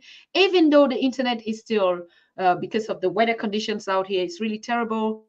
But of course, we can host every day. We can host every day. We can see each other every day. We can talk every day. And it's not about the quality, I told you. It's about the message, not the messenger. I think you have got the messages here. It's about the message, not the messenger. It's not about King Kabala. It's a spirit in him. It's not about King Mfaleno. It's about the message that they bring here. So that's why we don't worry sometimes. Even if our shows are not looking like Fox News or other news, that's not our business. Our business is to educate, empower, and evolve as a community of people. That's our slogan. So I want to thank you, my kings. I just want you to round up each of you, talk to your audience, tell them what you want, pour your heart out to them. Who are those? How can they join you? How can they create different groups out here? We have to be seeing into it that this has a multiple effect, just like you're doing already. What does it take? What do they need? What do you need? What is the support you're asking us? As for us in the Pan-African Daily, we'll be following you everywhere you are. And this is a series. ACUP is a series on the Pan-African Daily. So wherever you're going with your stuff, bring it back here and we share with the community. And how do you want support? How do they donate to ACUP? All these things. I just need you, Kabala and King Mfaleno. Yeah. Doesn't matter who start. All right, Queen. Thank you very much. 100%. No, thank you very much for the opportunity today, and thank you to all the African family out there who are watching us. I think my takeaway message is that we have to do the best we can to save Africa from getting lost, because we are the last generation who can do something to eventually to put Africa on the right track. And if we lose it at our generation, we cannot expect something from our kids or from the future generation. Just look at today. These young kids are accustomed to TikTok. When they go on TikTok, it's about dancing, it's about gaming, it's about all kind of distraction. They don't have much consciousness of where the world is heading into, or of what may happen to Africa. As Dr. John Henry Clark said, that Africa is the richest land in the world. Africa is things that many want and they cannot do without, and they've never wanted to pay for. Therefore, they will always find an excuse to invade Africa. So that means we are at war as African people. And if we lose that war today, if we don't succeed to put Pan-Africanism into power today, then we have lost everything, because these TikTok kids, these YouTubers who have no consciousness, as I've said, they won't know exactly what to do. We are the ones who know at least what to do, simply because in our generation, we have seen all the major changes that have happened, and we are able to eventually correct things. We grew up without cell phone. We grew up without internet. We grew up without smartphones. We grew up, without WhatsApp. If we had to visit each other, we literally traveled without notice to go and socialize and build family, build relationship. But today, things are no longer the same. You have TikTok, you have WhatsApp, and all these things, fast food, they create a kind of impatience in the young generation, and they don't give them that mindset that we have of being patient, of cooking something or building something from scratch. Being patient, follow the process until you get the results. This is what that culture of yesterday built in us. But today, they don't have patience, they don't have commitment to anything, because whatever they want is on the tip of their fingers. Go on Google, get responses right now. Go on internet, get whatever they want right now. Want to be distracted? You don't need people to socialize with them. Go on TikTok, watch women who are dancing naked there, go on Facebook and all those kind of stuff. These are the generation that we have today. Obviously, we cannot hand them this responsibility of rebuilding Africa. It's our own responsibility. So if you are out there, you are not belonging to any organization that is working for rebuilding Africa, you need to find one by tomorrow and bring your contribution to that organization, whether your skills, your time, your talents, even your money, to further the agenda of that organization. And if you don't have one, I will invite you to join us in the ACUP, or the African Continental Unity Party. You can just go to Google and type ACUP. You get all the information, and then eventually subscribe on our website, and we'll get in touch with you. You can support us. You can support Pan-African Daily TV. All these are the tools that we need for rebuilding Africa, because we are subject to CNN propaganda, BBC propaganda. We need to have our own narrative. And the Pan-African Daily TV is our narrative, right? To voice out what we want as African people and how we are going to achieve what we want. So any support that you can bring to the ACUP, to the Pan-African Daily TV, or to any organization in your area that is truly working for rebuilding Africa, do that, because unity of actions, what we need now, not unity of words, not unity of just destroying borders and then become unity. No, that's not going to solve our problems.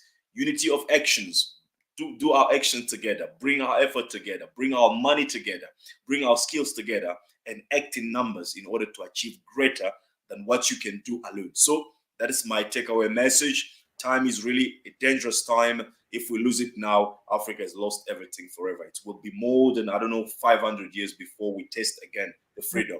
But we don't want to let that happen, because we believe that you love Africa as much as I do, and together we are going to make it happen. Peace and love, freedom and decolonization.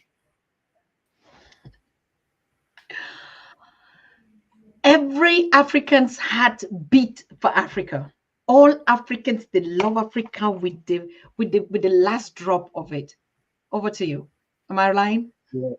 Yes. Thank you so much, Queen, for hosting us tonight. I love your energy. We love your show. And we love all of your supporters out there. And we know their passion burns for this continent. Yes, a new dawn. This is a new day. So let's celebrate, let's dance. Remember that you are all kings and queens. So we would love you to live. I think that's a first decision.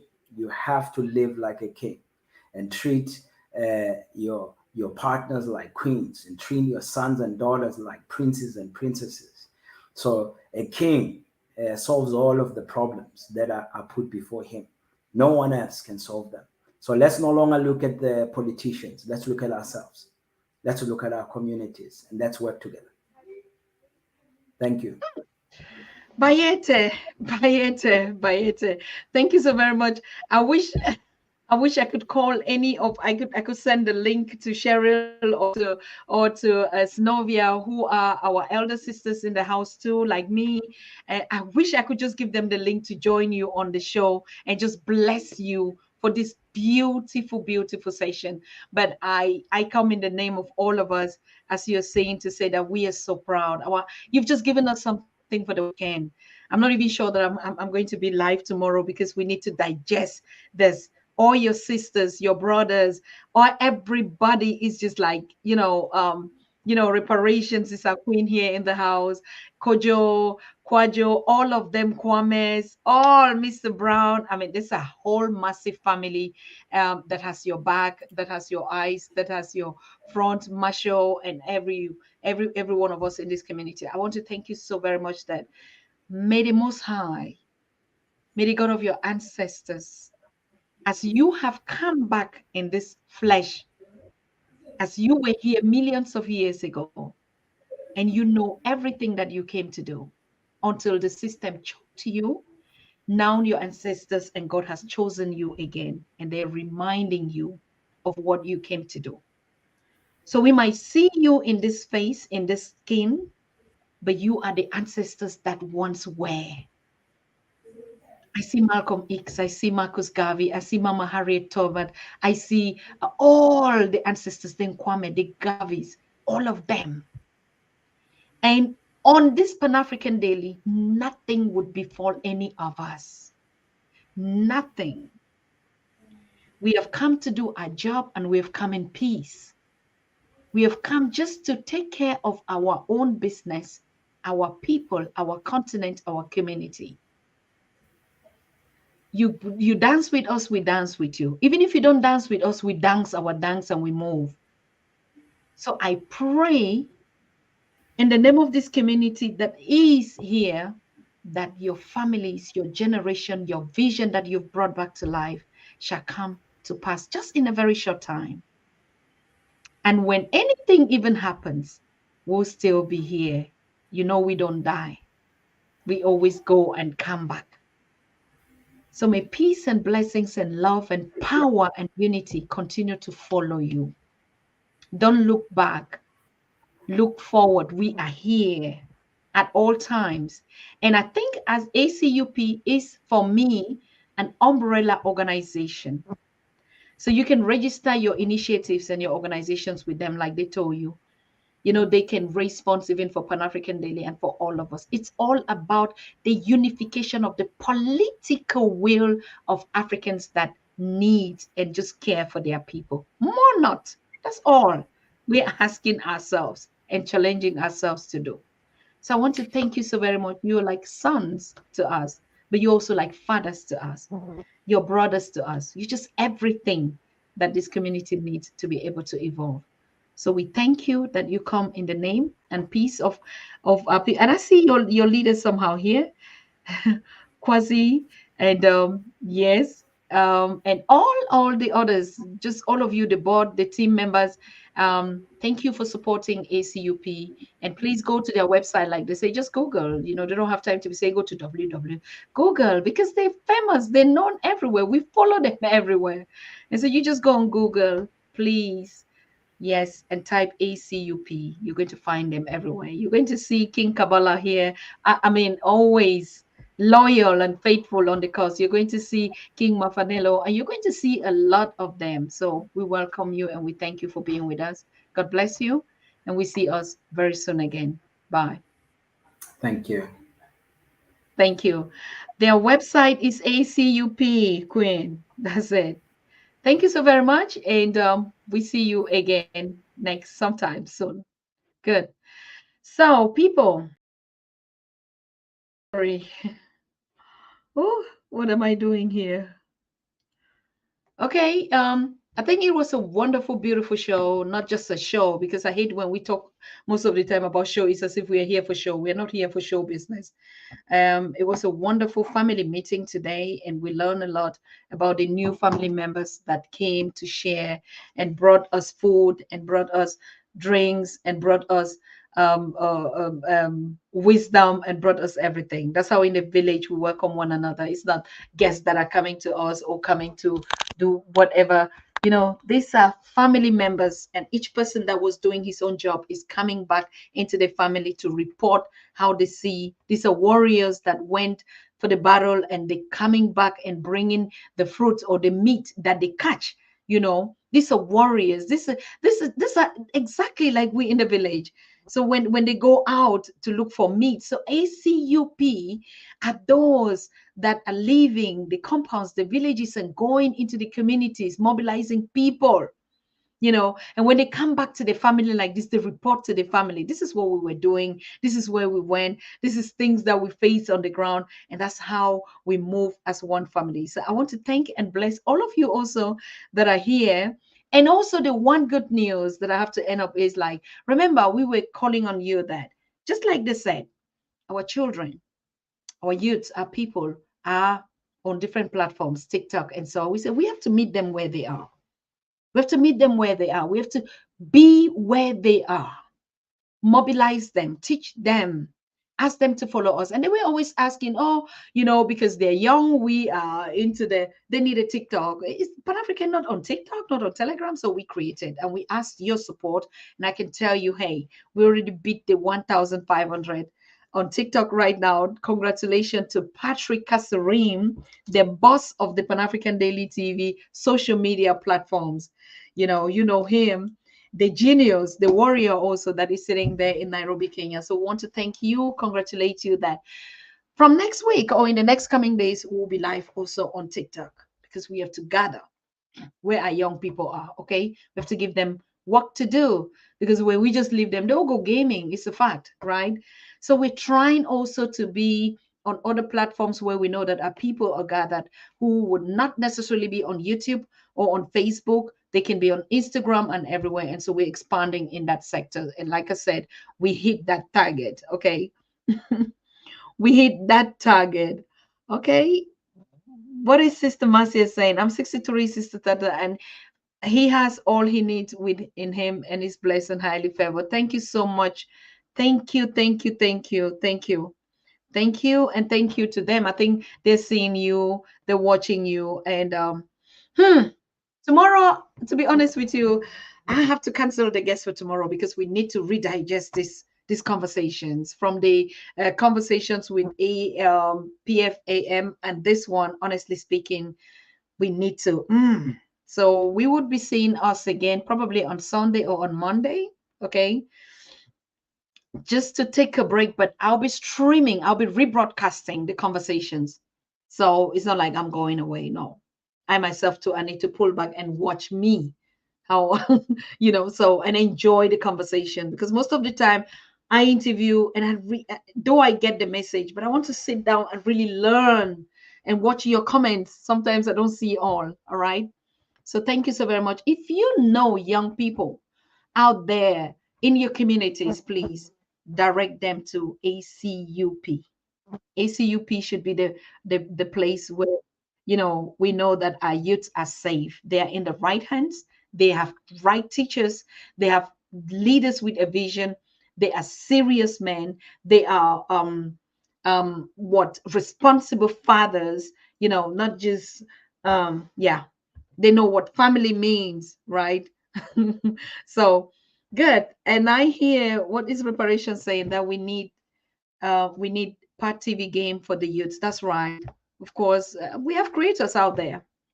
We need everything, every place that we're bringing this movement and gathering our people. We need choir. We need everything, you know, spirituals. You see the music? Oh my God.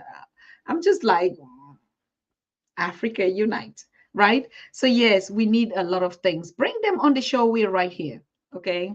We have the platform. You bring, you know, the tools. So thank you very much. And for those of you, like I said, please, our PayPal is functional again. And all you need to do is, sorry, either you text us on our WhatsApp number to give you, or you just go to panafricandailytv@gmail.com. Like the email, that's our PayPal. We look forward to your support. Thank you so very much. And we wish you a good night. Blessings to you and your families. You are watching the Pan-African Daily TV with Dr. Susan Tata.